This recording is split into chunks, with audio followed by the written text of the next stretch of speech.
She goes, turn on CNN right now. And I turn on CNN. Almost the entire city of Port-au-Prince collapsed. 300,000 people died in 30 seconds. She just couldn't look away. She goes, I have to get there. We were there. I remember I came over to pick up Aiden because Aiden was helping her. And there was a Christmas tree up in the office, little pictures of kids on them. And it was obvious that it was an orphanage, right? And so Aiden was just looking at this tree. And he's like, who's that? I go, oh, that's Jean Paul. You'd like him a lot. And he goes, we're going to get him Christmas. And she goes, okay, well, here's the ornament. Just his list is on the back. And he looked at me like, we're going to get him Christmas. And like every year. Yeah. It's like, yeah, for the rest of his life. Yeah, for the rest of his life. So then Lori, ran the organization with her husband. She said, he's got a sister. We'll get her Christmas too. Welcome to Season 1, Episode 14, Part 2 of the Good Grief, Good God Show, hosted by Grammy nominee and Emmy Award-winning hit songwriter of 15 top 10 songs, including 9 number ones, Brad Warren of the Warren Brothers. Join Brad on your favorite audio platform or in video on YouTube, monthly on the first and third Tuesdays during Season 1 for raw, honest conversation about surviving things that suck. I'm producer Matt Pt2. For today's episode, Brad welcomes figure skating Olympic gold medalist with over 70 figure skating titles and awards, speaker, best-selling author, and broadcaster, Scott Hamilton. Over the next hour, Scott will talk about his debilitating childhood disease, losing his mother to cancer, the glory of winning an Olympic gold medal, his multiple diagnoses with cancer and 3 brain tumors, and his life-changing trips to Haiti after the devastating earthquake in 2010, which resulted in the adoption of 2 of his children. Not many people have the wisdom, grit and grace, ambition and humility that Scott has. You're about to find out Scott is truly a miracle on ice. To learn more about today's guest, Brad, and the show, check the description where you'll also find clickable links to connect to the show on social media and to visit goodgriefgoodgodshow.com. Located on the website is the most up-to-date show information and links to the back catalog of episodes plus more. And lastly, if you'd like to help support the show, hit that like and subscribe button and leave a comment or a 5-star review.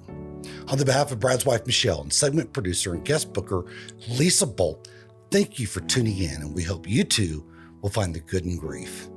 The Good Grief, Good God Show is brought to you in loving memory of Sage Michael Warren.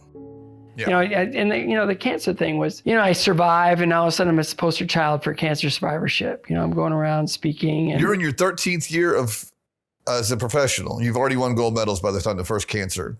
Yeah, well, I won everything as an amateur, and then I turned pro. Right. And then there was no real path for me, so I had to kind of make it up as I went along. Yeah, you started that company, right? The Stars on Ice? Yeah, I was with Ice Capades for 2 years. I had a 3rd-year option, and I did the whole 2 years perfectly. Like, I couldn't have done it better. And then the president of Ice Capades, who had become a dear friend, he just said, we've gone through a sale. And it's like, I'm excited. I can't wait to meet the new owner. And he goes, he doesn't want to meet you. You're done here. And I go, I know I did everything right. And he goes, he only wants women. He doesn't want men. So I'm out of a job after 2 years. And then I meet with my manager, and it's kind of that, hey, we've been talking internally. Do you want to help us start a tour? And it's like, let me check my calendar. Pretty open right now. Pretty open, wide open. So we started Stars on Ice, and it still exists. I was going to say, that turned out to be a great move, didn't it? Yeah. I mean, I got to skate however I wanted. We could produce the shows any way we wanted. We had a cast that wanted the same things of just having a quality platform to do your best stuff and get better every year. And my old thing was, a lot of people, when they get into professional skating, they're just trying to ride out whatever they have left. Yeah. And I was like, no, I want to be an appreciating asset.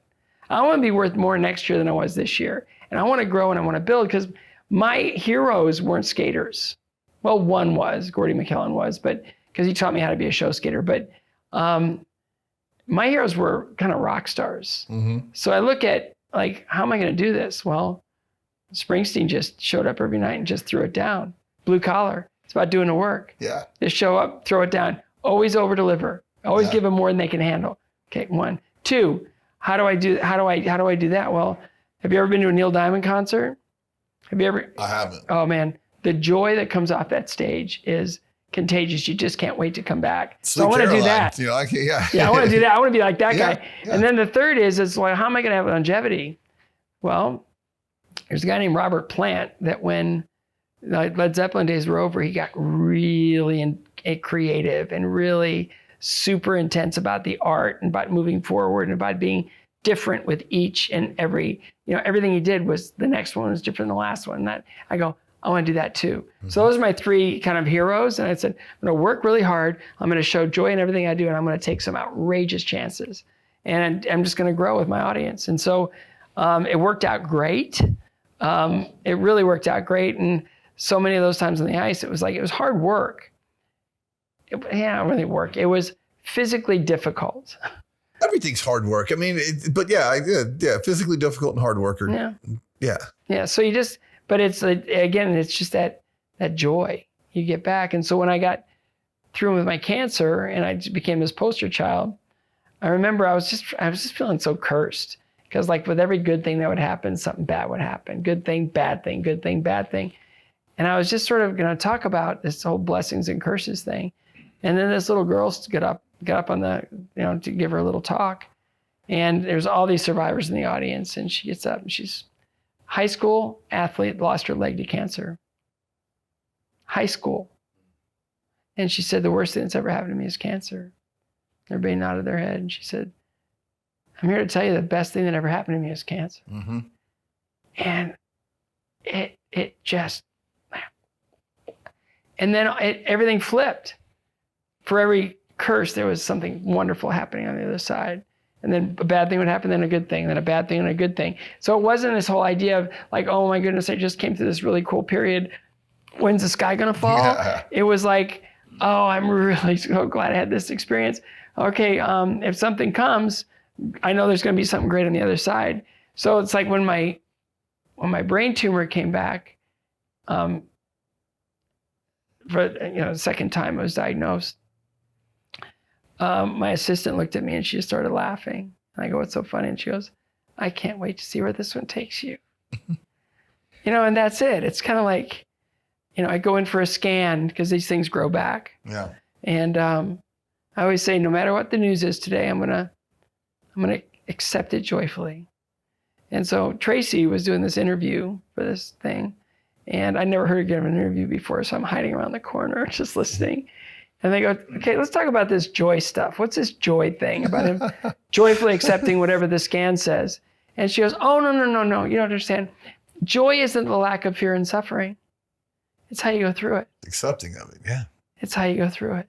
Yeah. And it's like, oh, man, she gets me better than most, But it's just that. It's like. She gets most better than most.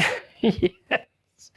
And so it's just, she's this beautiful, petite, intelligent warrior. Mm-hmm. And she's out there fighting for everyone. And she just wants, she wants the world to be more fair.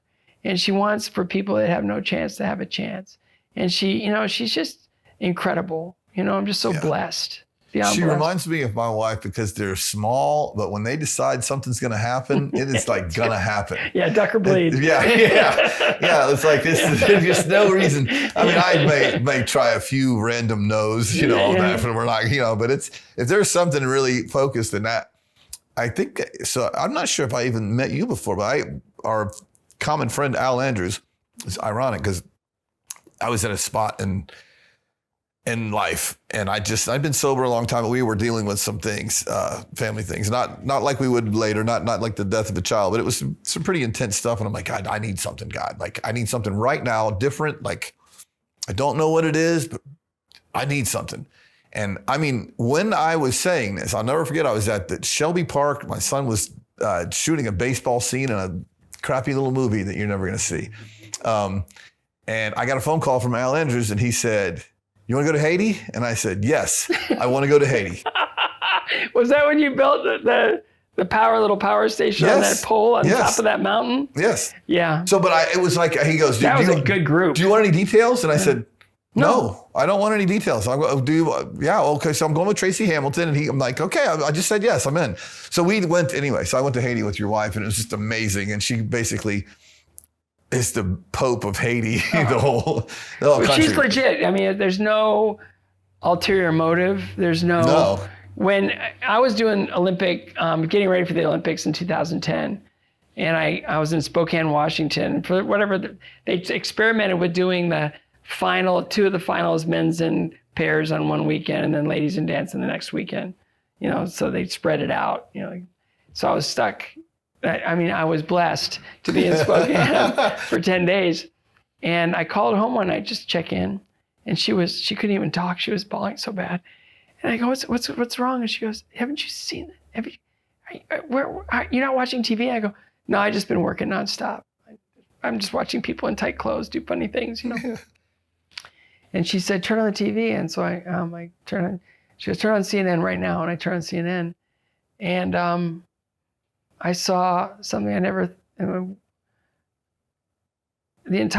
Almost the entire city of Port-au-Prince collapsed during an earthquake where 300,000 people died in 30 seconds. If that doesn't wreck you, nothing will. And she just couldn't look away. She goes, I have to get there. I have to get there. I have to do something. I can't stand this. Everything in my spirit says, I have to go. I have to go. I have to go. And it's like, well, tap the brakes. Right now, it's all hands on deck there. And without the proper training, it might be difficult for you to serve the way you want to. And so we had a friend who was extremely wise, and he just said, here's what I would do. He goes, I'd wait 7 months. Wait for the news cycle to change, and then the need will present itself. Wait for the cover dishes to stop showing up. Yeah.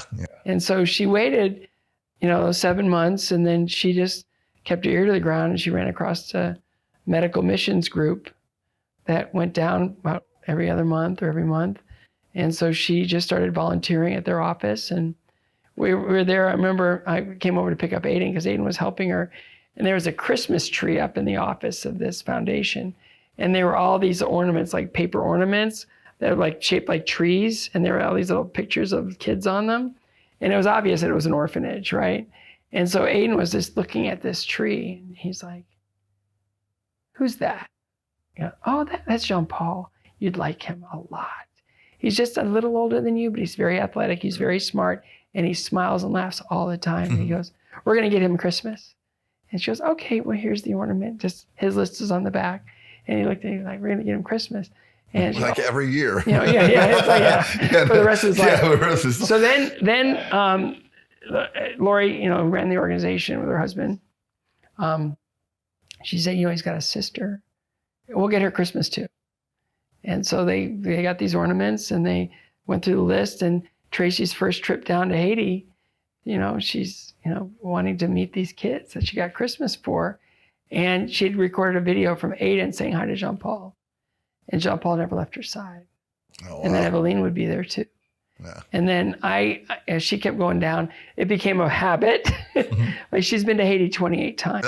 Yeah, I know. I think so she was on 20. I was going down for the first time to go with her.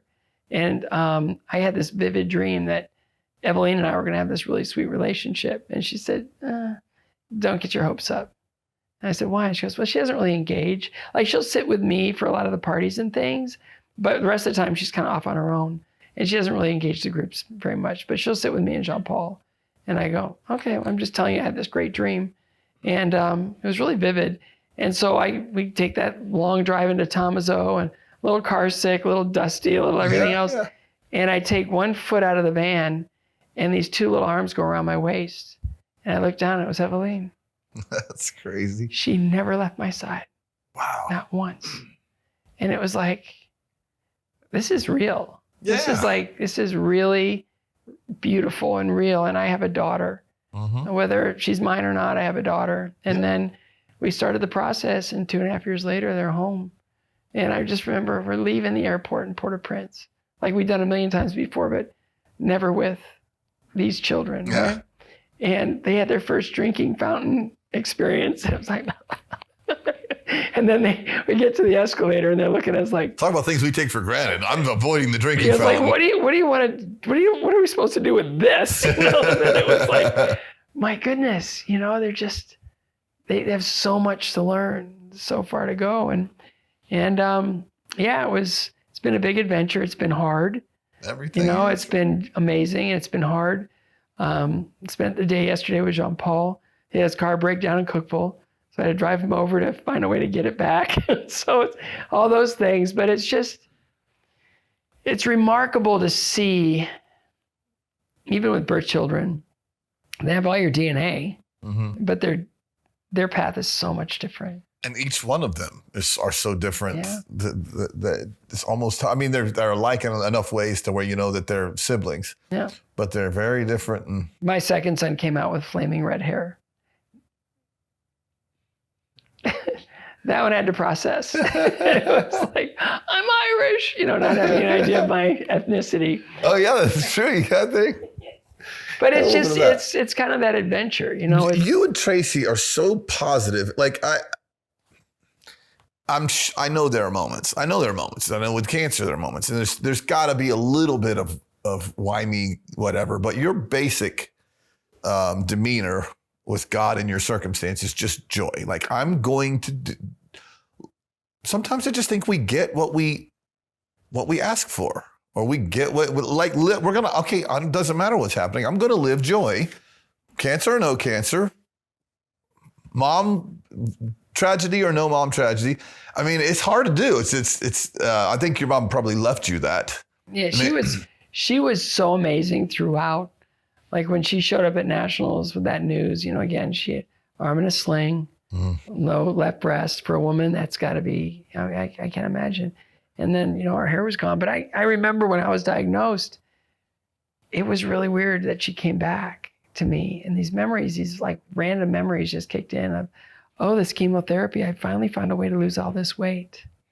Oh, I love this chemotherapy. I've wanted to quit smoking all these years. And, this chemotherapy is great. My hair has always been so unattractive and difficult. These wigs are beautiful and they're so much easier. She really said that stuff. Yeah. So she was beyond, God, if you could bottle that up and sell it or give it away. But it's like, it's having those experiences where you're allowed to kind of step into that a little bit and just sort of say, okay, I want to be that. I want to be like that. And I think that's why, like this podcast is so important for people just trying to get their footing back. They've just experienced something that's so unnatural. Yeah. It's so wrong. Yeah. But to be able to know they're not alone in it. Yeah. And so much of the work I do in cancer is like, you're not alone here. You got a fight on your hands. And we don't know if you're going to be able to win this battle, but we're going to, you're going to give you every chance that you can. And through research, people go, well, research is kind of vague. Yeah. And I go, well, 2 guys in Indiana figured out mine. I'm here 26 years later. So that's, that's what research does. Yeah. It takes an incurable situation and makes it curable. It makes an untreatable situation and makes it treatable. It takes something impossible and makes it possible.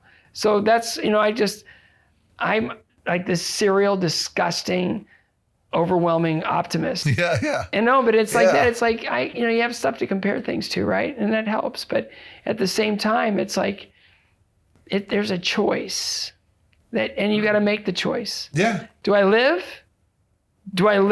Am I going to live? Or am I going to just start the downward descent, Well, I've heard the quote, everybody dies, but not everybody lives. And I can tell you that I have lived more. It doesn't have to do necessarily with experiences and going to Europe, and that's great and whatever. But like being in the moment, feeling the moment, being there for someone in a way where you're really just there. There's no ulterior motive. It's something, honestly, I probably didn't experience before losing my son, but man, I can be there for you in your moment, and it's not about me at all. That's a gift. Well, how many artists can say that? I don't know. Because it's normally flipped. Yeah, it's like I'm here. You're here for me. Yeah, you're here for me, and I'm going to give you what I got, and you're here to experience me and me. Let me bless you with a song, brother. I mean, I don't know if you want to hear the song. No, the thing is, it's like, and I lived at center ice. Mm-hmm. I'm here just welcoming, an audience, this big building and everything else, and when the script gets flipped in a way, and you got to understand that we're not in this alone. Yeah. We're in this to really be in community and to try to bless people and try to be there in some way, shape, or form. And when we fall short, it's wounding. It's not just something you just blow it off. It's like, oh, that was a whiff. Man, I could have done something better there. this group of dads that I meet with and in our home, it's the only time in any of our lives when you're in a room full of people, 15, 18 men, that everyone in the room understands your pain and grief. It's a really odd experience. And so just the collection of men, there's not even formatted. It's just someone that people want someone to know how they feel. Me too. Just a little bit of like, yeah, I get it. And people have to kind of have your experience to get it. I certainly didn't get this until I had it. I'm like, oh, was I? And I had to go back to like friends and say, hey, I wasn't there like I should have been. I'm like, yeah, you were. And I'm like, no, I wasn't. But you don't know until you know. Yeah.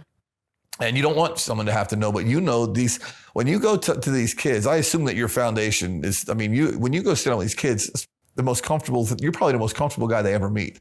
Because you've been through it all. Well, it's like, I'm totally 100% comfortable in a situation. And when you're comfortable, everybody's comfortable, right? So I love doing Seacrest studio stuff. Have you done one of those? So Ryan Seacrest and his family created these like radio studios in children's cancer centers where they broadcast out. They have special guests and they do games and they have the kids come down and the kids get to be like, DJs and, contributors and all this other stuff. And so we'll go on to these Seacrest studio appearances and they're just so much fun. And the kids are so beautiful and there's, some of them really little, like one it knocked my executive director, Carrie Morgan, down. They asked, so what's your favorite song? And I said, well, it has to be Happy Birthday. Oh, wow. Yeah. Yeah. Yeah. Because when your birthdays are at risk, man, when you hear that song, it's like, woo, another trip around the sun. Here we go. But it's like when you get to celebrate those moments and when you get to, just have the gift of another day, another breath, another experience, another memory. It's just, we can't take those for granted. You had every reason to curl up in a ball, 25 years ago. And it's just like you have just decided that you're going to go after this. I think I'm learning as I watch people like you. I heard your story, Evening of Stories was amazing. But then just watching you as a person go about your business, it is action. There's a very calm nature. You'll have too much going on because you just are a people pleaser and you're kind and you want to do things for people.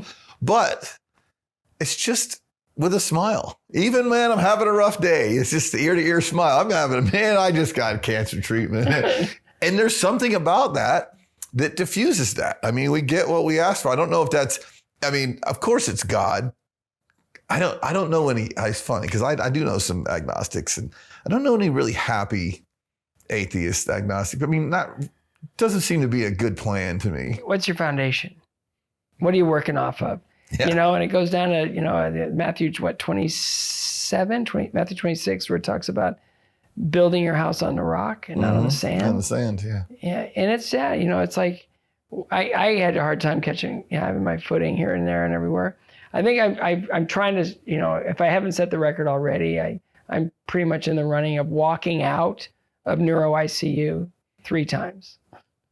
Just packing my bag, neuro ICU, and just walking out. Because I've done, a lot of times you go from ICU into a regular hospital room and it's like, no, I got other things I got to be doing now. It's time for me to go. You sure? 100%. And so it's kind of like, you just sort of figure, one foot in front of the other, right? Cliche. Yeah. But it's everything. Every moment is a choice. Yeah. And everything is in its response. And even talking with JP, my son, Jean-Paul, yesterday, is like, he's had a tough go in many ways, right? And we were in the car yesterday talking, and I go, so what's, how you feeling? And he goes, grateful.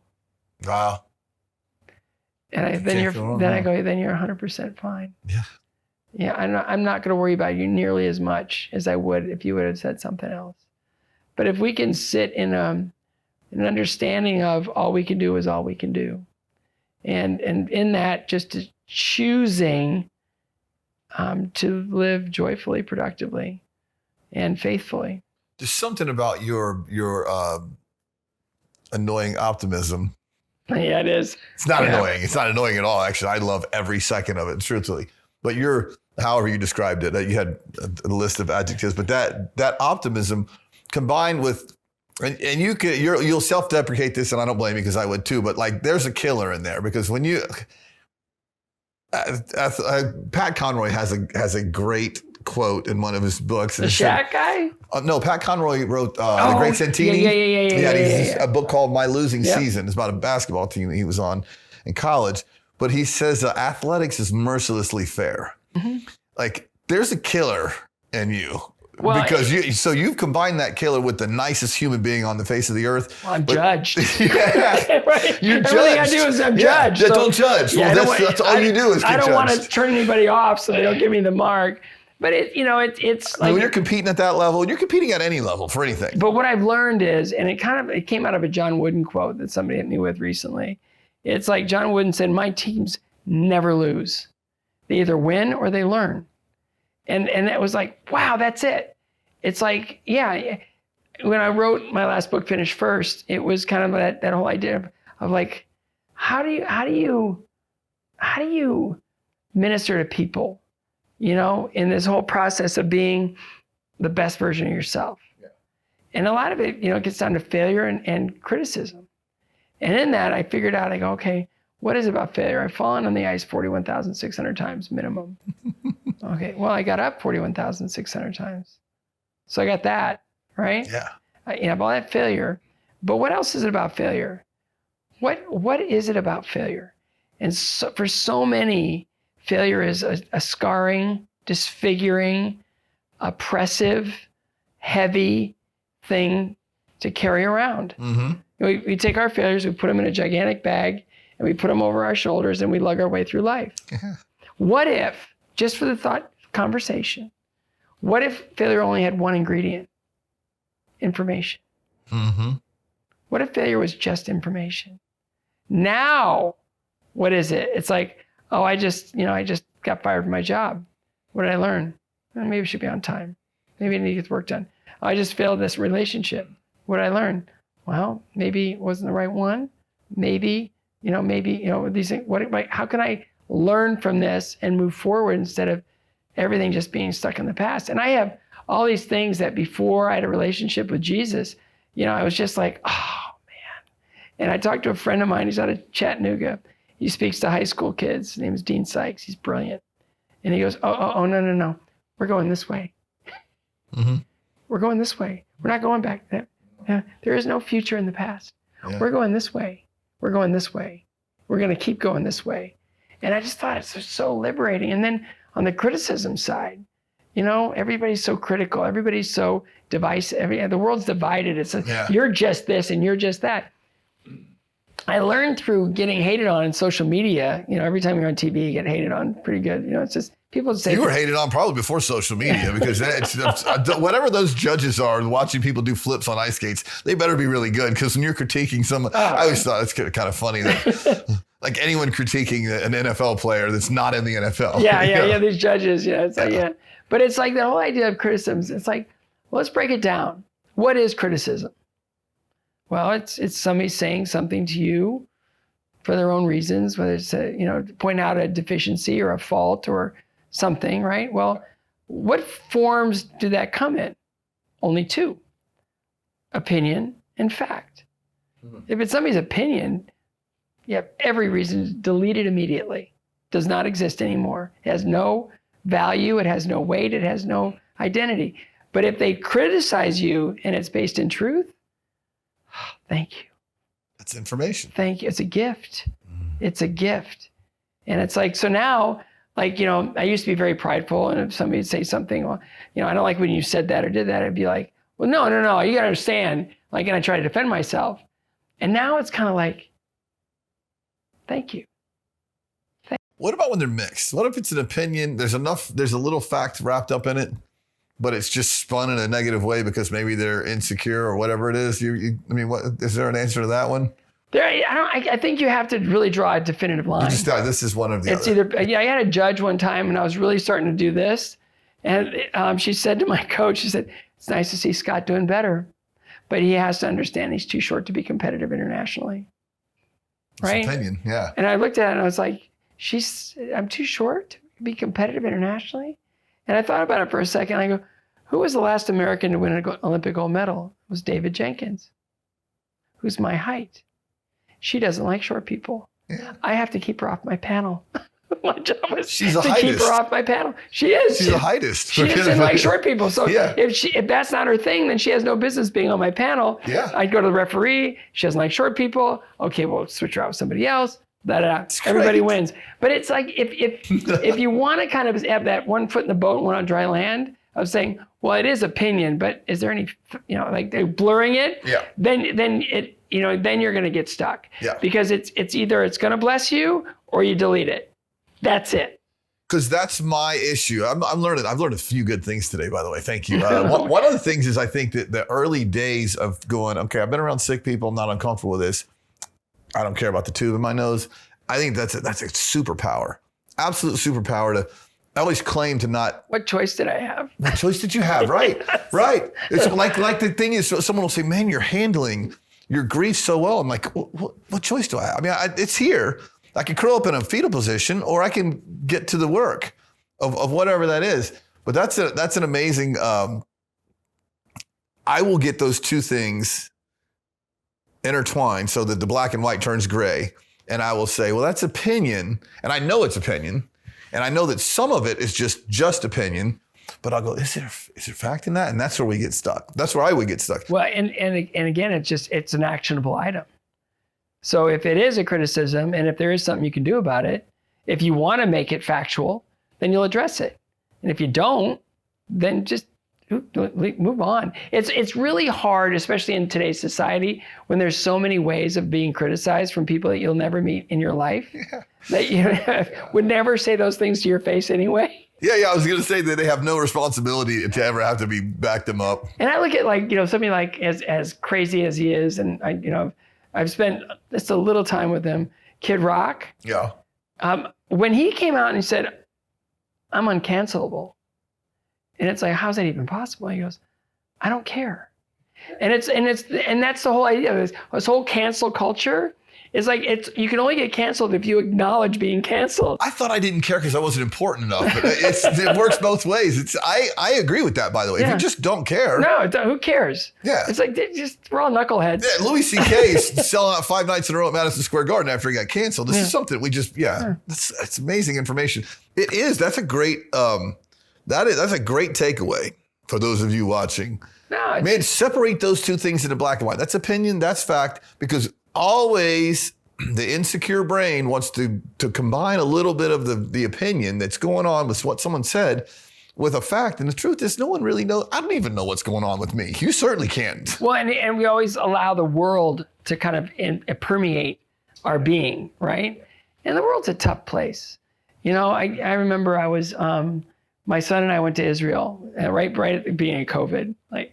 They shut down the country, and 2 days later we had the last United flight home. And it was really wild that we went in and it was just, I'm looking at this thing going, there's something about this. It's not sitting well. I go, I'll figure it out. So we go we're in Jerusalem, and we go into this place where they make, these little custom trinket jewelry things. Mm-hmm. And I don't wear jewelry. And he goes, a lot of men just get a ring. And I go, I'll get a ring. I want something from this time. And he goes, do you want to put some scripture on it? And I was like, people do that? And they go, yeah, we put scripture on everything. And they go, yeah, John 16:33. What? Where did that come from? And it's like Jesus tells his disciples, I have told you these things so that in me you may have peace. In this world you'll have trouble, but take heart. I have overcome the world. Mm. Okay, I'm on his team. Yeah. I'm on that team. I'm on that. And that's going to be my whole thing is if I'm going to attach myself to anything, it's going to be Jesus. And it's because of the power in it, the strength in it, the steadfastness of it, and the reliability of it. And, it's like and the truth of it. It's like how many in the history of our world can say they've overcome the world without it being in death, destruction, and murder, right? Yeah. No. That's, to me, it's like, bring it. It's like, we're going to go through really hard times. Yeah. But it's in the hope. It's in the hope that we can either identify it and move forward, find a way to live with it, or truly allow that moment to do your response, and that is to bless others. Like, what's the choice we have? It's amazing to me when I talk about someone who doesn't believe it all. I'm like, let's just say, I know that I'm not, but let's just say that I'm wrong. Let's just say that I'm wrong, and we just die and the lights go off, or whatever it is that you think happens. Oh, about faith? About faith. Yeah. I'm with someone who just doesn't believe. I said, is your life better with not believing? First of all, if it's funny to them that we believe in this thing, I've had said to me, well, you just have to pick your fairy tale. Okay, whatever. I know what happens to me. I know what's there. I know the God that I feel. But let's just say, for argument's sake, that I'm wrong. What purpose is where's your foundation? Yeah. Where's your rock? What is it? Why are you're miserable, by the way. And I'm going to say this, when I talk about success, and your success to me is in who you are, given your circumstances, all of the things. I mean, you light up every room that you walk into, and it's not BS because we're sitting here. That's fact. That is not opinion. That one would be fact. And it has to be a choice, because you could be the guy with the double middle fingers in the air going, man, God gave me a lot of tough circumstances I had to walk along. You just chose not to take it that way. All meant to strengthen me. Yeah. All meant. But it's beyond that. It's like we live in this culture of today's truth. Here's what we believe in today. And that's going to be gone tomorrow afternoon. It's going to be replaced with something else we believe in. And to live in that chaos, I mean, there's no rest for your being. There's no rest for your soul, right? Because it's like it's chaos, and it turns into this thing of like, well, this is, now we're no longer allowed to do this, or this isn't acceptable anymore. It's like, why? Well, because, and there's all these reasons, and you can fill in the blanks, however, it's this or it's that or it's this, and if you don't agree with the kind of the wave of the minute, then you're a hater, or you're labeled as something. And it's like, no, it's like, I find no fault in personally and joyfully believing in a living, loving Lord that is only here to redeem me and to pull me out of the darkness. If that's a bad thing, okay, well, it's the best I got. Yeah. I was going to say, I haven't found a better answer for it. And the truth is, like, I was kind of raised with the reason that you went along with this gospel thing was so that you didn't go to hell. That was just it. That was just the fear of, and the truth is, that's not enough, by the way. If there were you know what's funny? It didn't keep my face out of that plate of cocaine. All that fear in the world just didn't. It's funny. I was terrified of hell, but it's still, still drinking my way through every night eventually. That fear of hell not only didn't keep me from the bad behavior, but also I started to realize the gospel. And now I realize through recovery and many things, but the gospel I feel like is for us here. This trying to get to heaven thing, believe me, he wants us there. Oh, no, 100%. Like, he wants us there so much. He's done everything he can to get us there. I mean, I think C.S. Lewis said, hell is a door that's locked from the inside, and I believe that. Like, if you really want to lock yourself in somewhere, absent from God, you can probably do that. I can't imagine why. But that is hell. And that would be hell. That's being separated from God is hell. Exactly. But the gospel is for this life, what we're living now, our earth journey or whatever that we're doing, is to make that the best that it can be. Because absent of that, I don't care who you are. We've both seen them. We know people that have all of the things that the world can give us. And by the way, and they're miserable. Great, whatever. A lot of misery. A lot of misery. It's never enough. It's never enough. There's that hole that you can't throw enough dirt in. it just can't because it's well, we're here. Now we got to go to here and here and here and here. And it's, it's really remarkable to think that, we're given identities, we're given uniqueness, we're given, skills, talents, whatever it is. And until we allow ourselves to step into it fully, it's just going to be sort of wasted, And in that, it's really funny that, I got stuck wearing spandex in front of thousands of people. I got stuck falling down in front of millions of people. It's all these things, like I can look at it that way, or I can look at it as, the way I've always looked at it. It's like, man, how did I get here? And like, I know I put one foot in front of the other, but I never anticipated that I would get so much out of this life. And it's not just about skating. It's not just about cancer. It's not just about adoption. It's not just about, kind of enduring.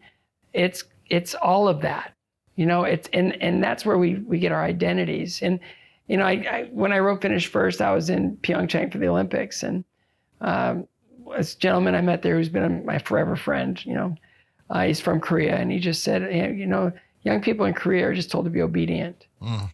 They're just told to be obedient, and they don't have any dreams, they don't have any desires. They're sort of walking dead.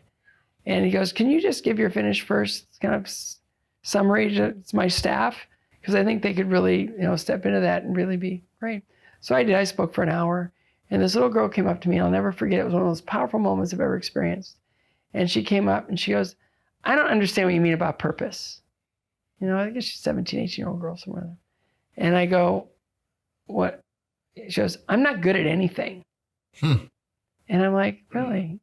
I go, well, let's break it down. What brings you joy? What do you like to do? And she said, I like to read. And a little smile came across her face. And I said, what were the last 2 books you read? And she said, Jane Eyre and Wuthering Heights.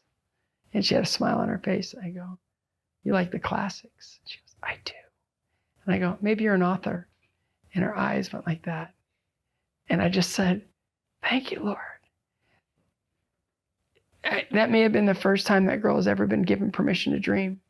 I don't know. But it was something I'll never forget as long as I live. To just be in that moment of saying, maybe and to watch just all the synapses start to fire. When she's told me not 2 seconds before that she's not good at anything. How many of our young people live in that right now? Oh, yeah. Yeah, you sit on a phone and debilitating. It's awful. Suicide rates, deaths of despair are just through the roof. Oh, crazy. And we have more than we ever thought. If we had seen even the average person and the material things that are at our disposal, we would think that, man, life must just be great. Not. It's amazing to me that we forget that God put Adam and Eve in the Garden of Eden. I don't think he was capable of technology. He didn't have it there for a reason. It was called paradise because there was no technology. That's ironic that it's the bitten apple that is the logo. I've said it before. And by the way, we held it in our hand and put it up to our ear. Yeah. If I had been raised by a fear-mongering, wonderful Baptist mother, I might be afraid of everything about the iPhone. Yeah. We actually taught my wonderful mom into getting an iPhone. It's kind of cute to see her try to operate it. But like on the year, this is a little off the topic, but in the year when 1999 was going to turn to the year 2000, my mom was convinced. Like, the rapture's happening. We're out of here. It's funny because even then, she had me scared enough to think she was right a little bit, because she was really, and we're hammered and drunk, so we're playing in Kansas City, and I somehow watched it click to midnight without her going to heaven or me going to hell, either one, and I was just like, come on, Mom, you're so full of crap sometimes. It just felt like, oh man, I got sucked in again. I was kind of glad nothing happened, because I was not in the most spiritually pure place in the world. That was probably a good one, but I don't think that like God's waiting for us to do wrong and hit. And it's wonderful to have met the God that I now know. It was the same God. It's just, I think he was, when you have someone and they misrepresent a friend. Oh, I think God gets misrepresented all a lot. the time. But by well-meaning, awesome people, and they introduce you to this person and they give them a little bio that's just not accurate. And I'm like, oh God, I wish somebody else would have introduced us. We'd have been friends way earlier. Well, and you look at it, it's like I heard a friend of mine say this recently, a musician. He said, when we started this band, it was all about legalism. And we're just struggling. We're just about to quit. And then a life event happened. It was Bart Millard. Life event happened where we just stepped into only writing about grace. And it changed everything. Because God doesn't want to be looked upon as, legalistic and you're to be judged and this and that. Yeah, we've got to have an account, we have to be accountable. Of course, we all have to be accountable. But at the same time, he's done everything to redeem all of us. Everything. And when he was here, he fought with the church leaders the whole time for a reason, to let us know, hey, it's okay to say they're not right all the time. Yeah. But it's not about that. It's not about, that was all about punishment. That was all about the legalism of we have to do things a certain way, otherwise we're done, right? Yeah. And Jesus came and said, no, that's not what it's about at all. It's about loving each other. It's about, it's about flipping the script on the world. Love your enemies. Yeah. And it's how many have you had? 3. They were giving me all these options for treatment, and all I felt in my being, was get strong. It was the only thing. It was like they were like blah blah blah blah blah blah blah, and all I heard was, here's a medical, get strong, just get strong, get strong, get strong, get strong. And I just, they go, what do you want to do, surgery or the medical side? And I go, I'm going to go home and get strong. And they go, what does that mean? I go, I have absolutely no idea. I'm just listening to the voice in my head, right? And so in that, it was like, I came home and I was like, am I supposed to get strong physically, emotionally, intellectually, spiritually? So I kind of did what I did in high school. It was an E, all the above. I'm just going to do that for a while. I'm going to do that for a while and see how it goes. And it's remarkable that that the tumor started shrinking and grow, shrink, grow, shrink. And it's just sort of staying in that place where I never had to pull the trigger on any kind of treatment. And I was reading the Bible one morning, and Jesus says to love the Lord your God with all your heart, all your mind, all your strength, and all your soul. Get strong. Sure. That's the get strong thing. And that's where else can we get our strength? Where else? You're not going to get it, from protein shake, may give you a little minute, a little energy for a time being, and then it's digested and gone. Where do we get the power to stand up? Where do we get the strength to endure? Where do we get that, when we're at the bottom of the pit, who's gonna pull us out? And that's Jesus. And God sacrificed his only son to show you how much he loves us. He's taken on all your junk. Mm-hmm. He's taken on all your sin, everything, past, present, future. He's taking it all of it on him. And see what I do next. I'm bringing him back. Yeah. And it's funny. There are moments too, like the moment with Jesus at the cross. I mean, there's moments, but there are moments with you when you did the move that you weren't. We're not going to do that in practice, and then the tournament comes, and there's these moments that come and give us the strength. I feel like one of my moments was at my son's funeral. I had written something to say, and the priest is a great friend of mine, and he said, give me a copy of this because people think they want to speak and they actually don't. And I'll say it, but if you want to say it, you let me know. Wisdom, just give me the thing. So that's good. So we walked into the funeral, and this is like Catholic funerals, way longer than it needed to be. And it was at the very end that was going to happen. So we walked in and sat down. This picture of Sage looking right at me, and I could see him looking at me. I could feel with all of my being that he was going, if you have something to say, you get your butt up there and say it yourself. Like I literally felt that. I may have even told this story on here before. And I looked at the priest like within 30 seconds, and when I sat down, I went, I'm saying this speech, not you. And that was a moment for me because I believe that changed. There was an obedience in that moment. It's a little thing. So I went up and read it. It's the same words. The priest probably would have read it better. But there was an obedience in that. It was uncomfortable. You don't want to do it. And I knew that I absolutely had to. I could feel my son looking at me, telling me to go up there and do it. And I believe that changed the trajectory of the rest of my life, because I'm like, okay, so if I will launch into the uncomfortable, I can get something that's so much better than I would have gotten sitting in the comfort. Stepping into a moment that there's no way in the world that you could ever be prepared for anything like that. Right. But to step into it because you're at the overwhelming thing it was a shared moment with you and Sage, right? Yeah. But it's that whole thing. If I don't step into this now, what else am I not going to step into? Exactly. And if I will step into this, what can God do? What's out there that I can't even imagine? And I will say I've had human connections through God since this has happened that I didn't even think were possible, much less did I think I was capable of having them. And an honesty that comes from somewhere that's just crazy. Yeah, it's amazing. You're amazing. I want to ask you a question, a 2-part question that I ask everyone at the end of these things. And it's, what is the worst thing that ever happened to you?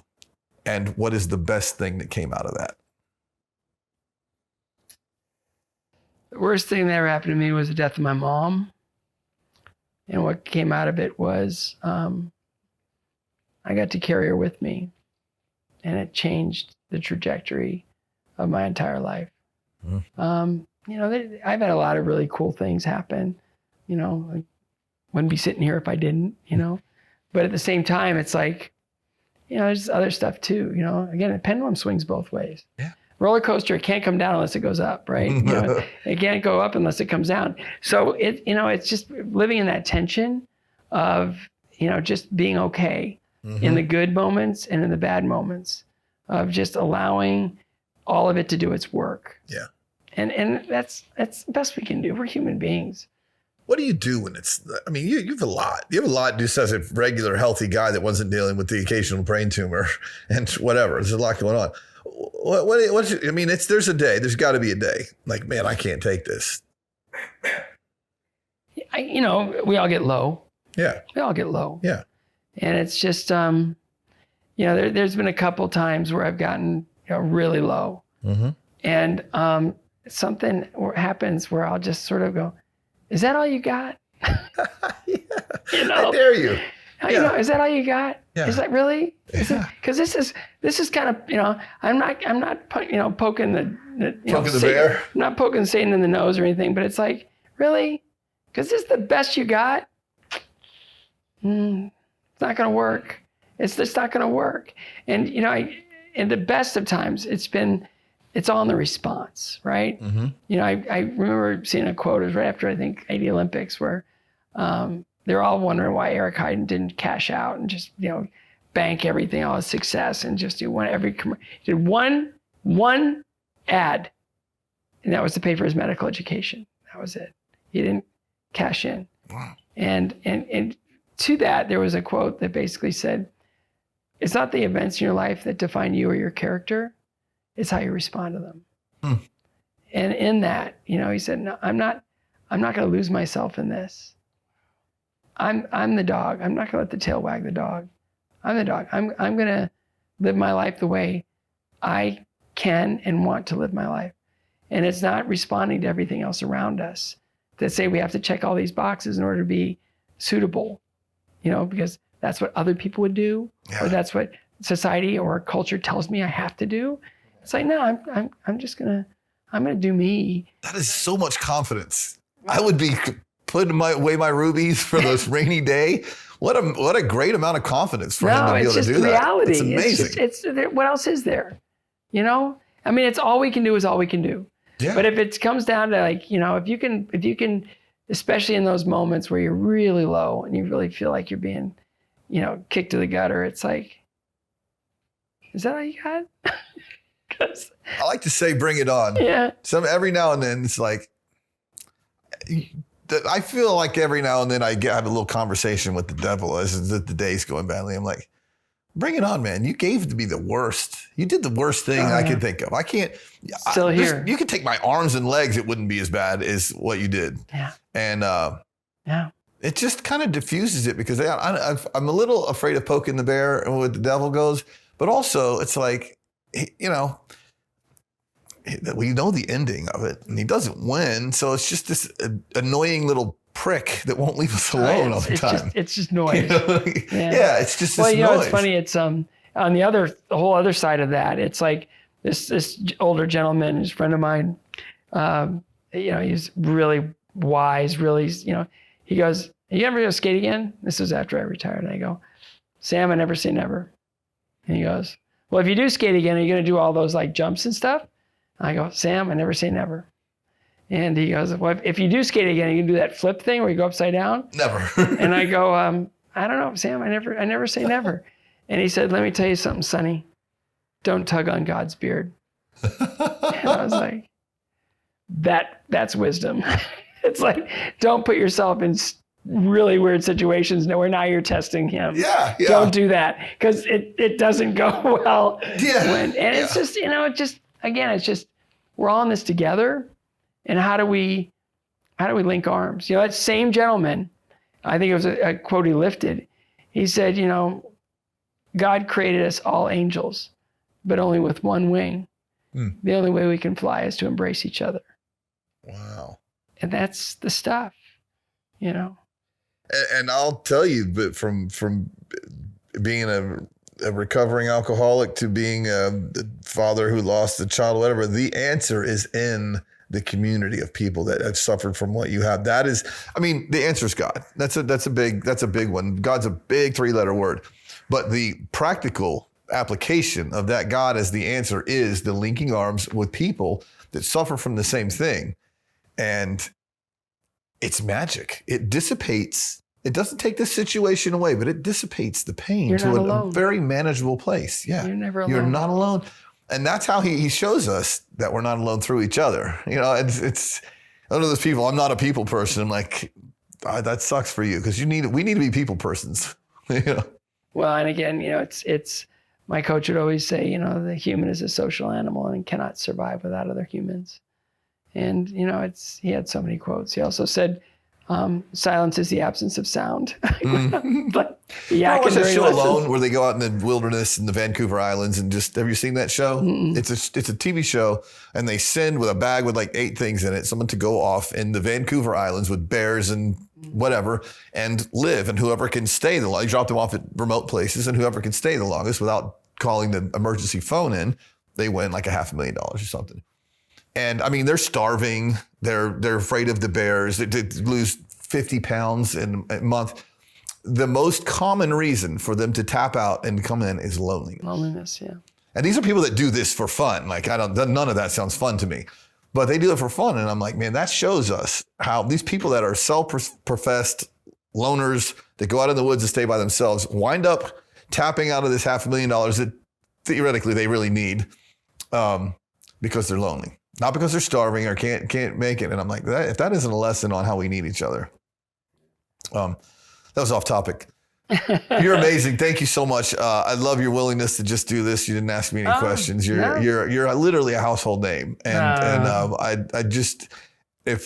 I wish everyone could know you the way that I do. You're an amazing guy, and it's not just because you're good at skating, but your wins as a human being outweigh that by leaps and bounds. So love to your family. You inspire me. You inspire me. Appreciate you. Thanks for doing this. This is really, I'm honored to be a part of it. Thank you, man. I appreciate you. Give me a hug. Oh yeah, you're tied down. Not for long. Oh man, that was so fun. You should do this for a living, Scott. There you go. There you go. You've done this before, haven't you? A couple times.